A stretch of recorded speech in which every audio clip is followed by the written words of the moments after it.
Hello and welcome to the latest episode of Harry Potter Revisited with me, Laura Bradburn, where we take you through my journey rereading the Harry Potter books for the first time since childhood. Today we are covering the next chapter, Diagon Alley, and I'll go into a little bit more about that, my thoughts on it, my experience of reading it as we go through the podcast. Let's go! Hello everyone, how are y'all doing? It's been a little while, as you probably know from listening to this, since I last spoke to you. Multitude of reasons for that, obviously. Christmas and New Year's a busy time of year, but even before that I wasn't recording for a while.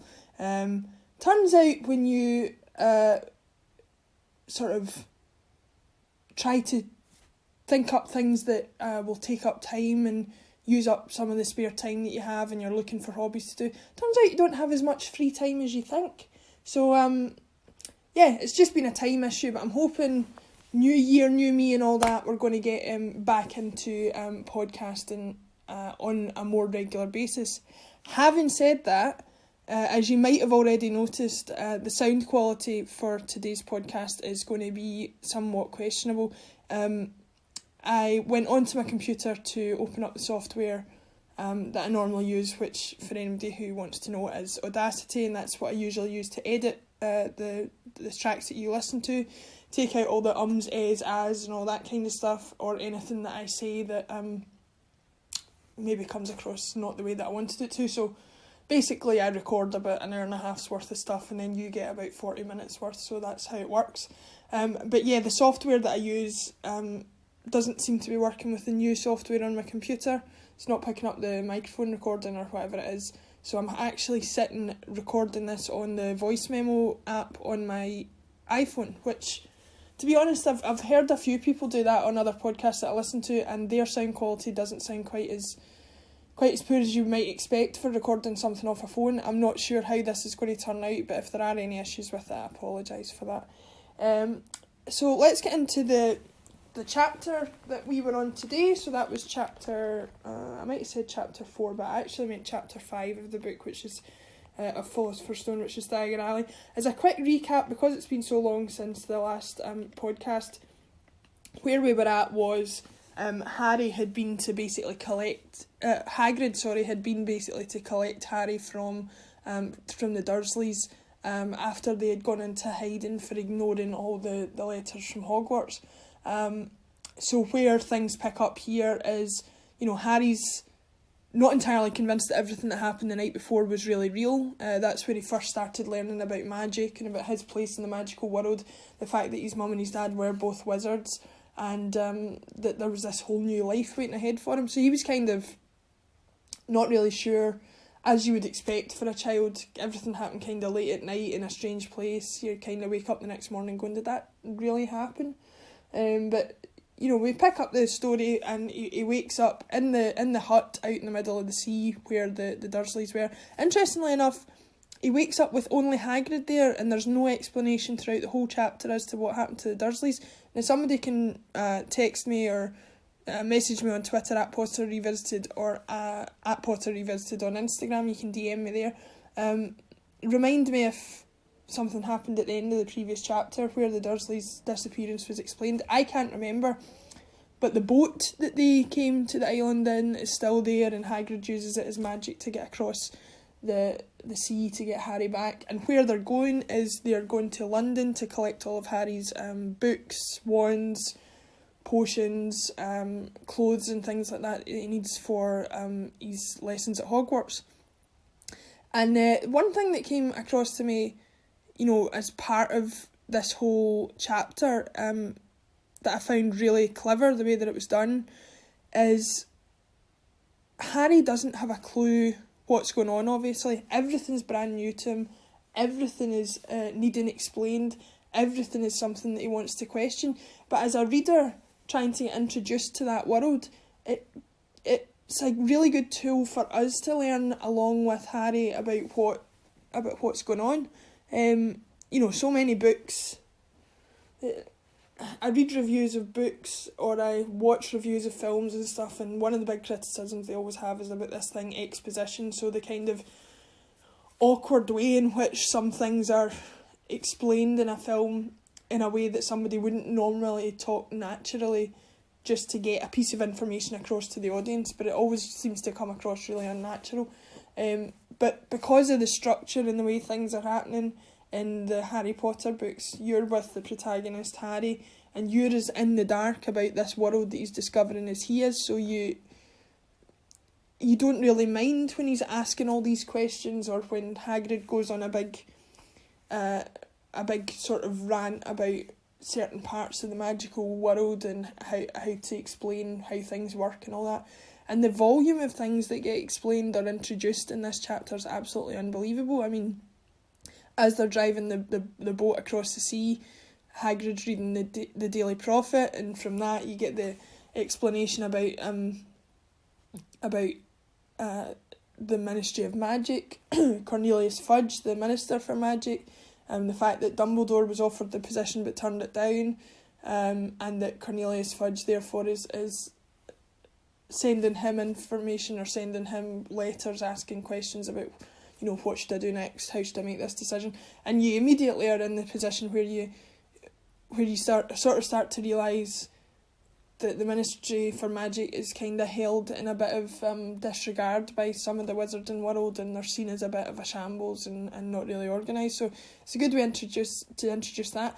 Interestingly enough though, I did pick up on one thing while I was reading it that slightly differed to some of the stuff that I've seen in the years since. So Harry asks basically why the Ministry for Magic exists, and Hagrid's answer is that their main job is to prevent muggles from knowing about the wizarding world, and the reason he gives for that is because if the muggles knew about the wizarding world, they would want all their problems solved by magic. Now that might be a way that he's just diluting the seriousness of what the Ministry for Magic does, as we'll go on to learn about more in later books, but it does, and it might not even be the truth, they might just be kind of placating Harry with that explanation, but it's interesting to me because in Fantastic Beasts and Where to Find Them, which is the spin-off series of movies that you might have seen following Newt Scamander, who wrote the book of the same title, which is interestingly one of the books Harry gets for going to Hogwarts. In Fantastic Beasts and Where to Find Them, it's more of a... they create a divide between muggles and wizards that is more along the kind of similar lines that you would see as like a political race divide kind of thing. So that wizards are keeping themselves secret to protect themselves from muggles because they think muggles would think they were far too different from them and would want to cause them harm. So there's a bit of a disconnect there between what Hagrid says is the reason for the Ministry for Magic and what we are told is the relationship between wizards and muggles in earlier films. So whether it's just, like I said, that Hagrid is just sort of giving a more simplistic reason to Harry because he's a child, or whether actually it's one of these kind of retrospective changes to the nature of the story, I'm not entirely sure, but it's an interesting thing to pick up on. The other really like sort of pivotal part of the book, which again I can't remember whether this was something that was in the films or not. It kind of stood out to me as something that I don't remember being in the films, but again, somebody can correct me if I'm wrong, but obviously to get to Diagon Alley, which is where all of Harry's books and wands and clothes and things are, they have to go through this pub, the Leaky Cauldron, and when Harry walks in, he's obviously immediately recognised because of the scar on his forehead. The pub goers are kind of all so eager to shake his hand, and you really get an impression of how well known he is within the wizarding community. You know, it comes across just how much people grow up with him as part of their teachings, as part of their learnings, whether they're a child, whether they're an old person. You just get this impression that he's been so pivotal to some sort of major change within the wizarding world, and it doesn't come across any better than in the Leaky Cauldron in that part. And the reason that stood out to me so much was I thought it was really effectively done within the chapter, but I would have loved to have seen that played out in more detail in the film. Now, again, I might be wrong about whether that does occur in the film or not, but if anybody knows and can let me know, then that would be great. I have an interesting idea about what we're going to do with the films when it comes to the time to watch those, with reference to the podcast, but you can listen at the end of the podcast for what my idea for that is and let me know. So yeah, the chapter is kind of really quite fast paced, and he's getting introduced to lots of ideas, he's asking lots of questions, and then we obviously get to the brick wall in the courtyard behind Leaky Cauldron, where Hagrid has to tap the bricks, 3 from the top, 2 from the left, I think it is. I can't remember. I always get mixed up between the bricks on Diagon Alley and the directions to Neverland, but that is basically how my brain works. Everything's a fuzz between Disney and Marvel and Harry Potter, and that's just the way it works. First thing we know is that obviously Harry has not a penny to his name. He doesn't get given any money by the Dursleys at any point. He is not aware of having any money. So the first place Hagrid takes him to is Gringotts Bank, which is the massive, massive bank with the dragon on top that breathes fire, and takes him to a vault in there, where it turns out Harry has been left a load of money by his parents. You're never really made totally aware of how much money it is, and because it's different currency in the wizarding world, it's nuts and sickles and galleons. 29 nuts to a sickle, 17 sickles to a galleon, or the other way around, can't remember. Then, yeah, he's aware that he's got all this money, but you don't really understand the value of it until, much later in the books, when it appears that, he takes a handful of coins out on the train, for example, in front of Ron, and Ron's never seen that much money in one place in his life, so, but we'll get into that later. But anyway, he takes the money, and he's got everything he needs to make his purchases, and Hagrid, in the first of many very frustrating instances, has to do a job, and because this is audio, I'll tell you I was doing air quotes there, Hogwarts business, again in air quotes for Dumbledore, and you don't get an explanation of what it's for, but he's to go to Vault 713 and pick up this kind of grubby looking package. Now I cannot remember the significance of what that package is, again because it's been a while since I've watched the films, it's been a while since I've read the books, and I can't exactly remember what the reason is for that packaging. There's a part of it flashed across my head, was like, what, is that the Philosopher's Stone? But then I thought, no, I don't think the Philosopher's Stone was ever actually held in the bank, so, but I guess we'll see later on in the book what the significance of it was. The next part of the chapter is probably my favourite part. It is J.K. Rowling at her best as far as her writing's concerned, kind of being so descriptive about everything that's on Diagon Alley. You get the impression that you've walked into this really busy, sort of vibrant, bustling shopping area where the shops are crammed full of all these things that Harry's never even seen. Broomsticks, unicorn horns for sale, beetle eyes at, like, I don't know, however many sickles a scoop it was. And you just can imagine this street unfolding in front of you.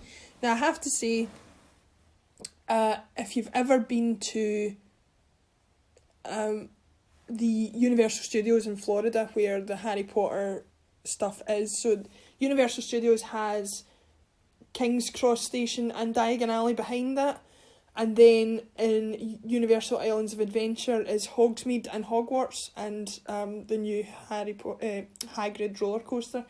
If you've ever been there, you kind of wonder when they're talking about, in the book, they talk about Hagrid revealing Diagon Alley by tapping the bricks, and the bricks sort of move out the way. Harry and Hagrid walk through into Diagon Alley, and the wall closes behind them. You kind of wonder, how are they going to do that in the theme park to make it an effective way? They obviously can't have a kind of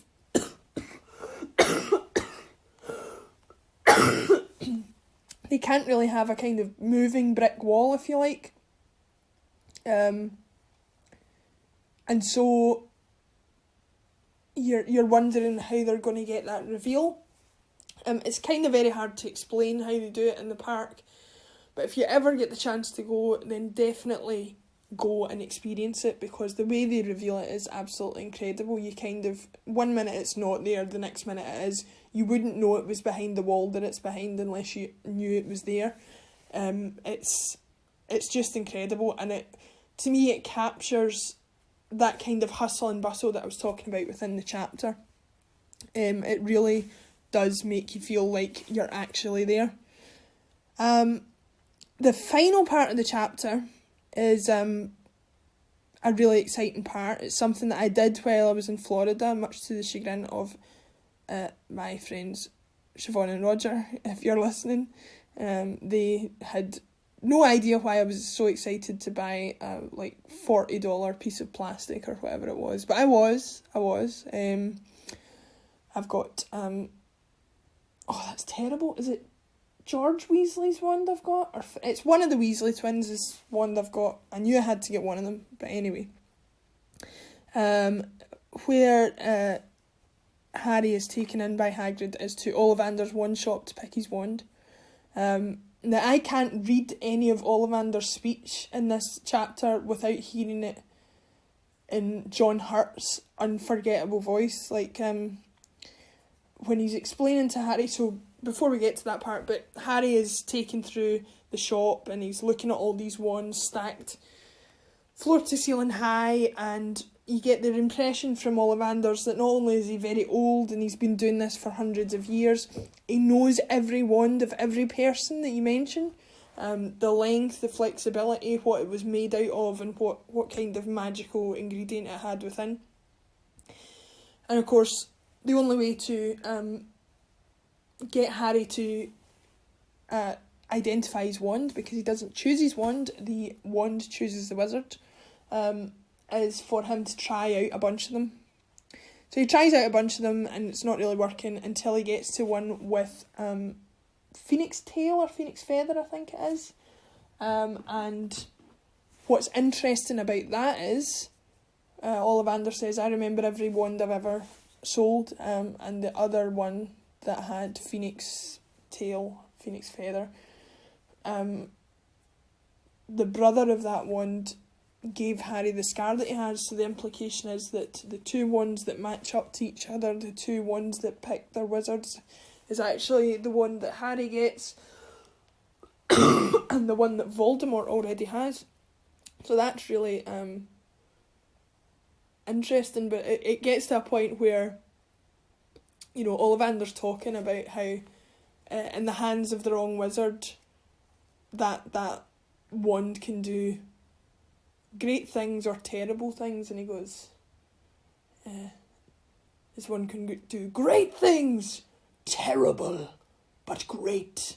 And I was just like, I could just see John Hurt's face as I was reading that line, and I thought, that is why I love the films so much as well as the books, because I really feel like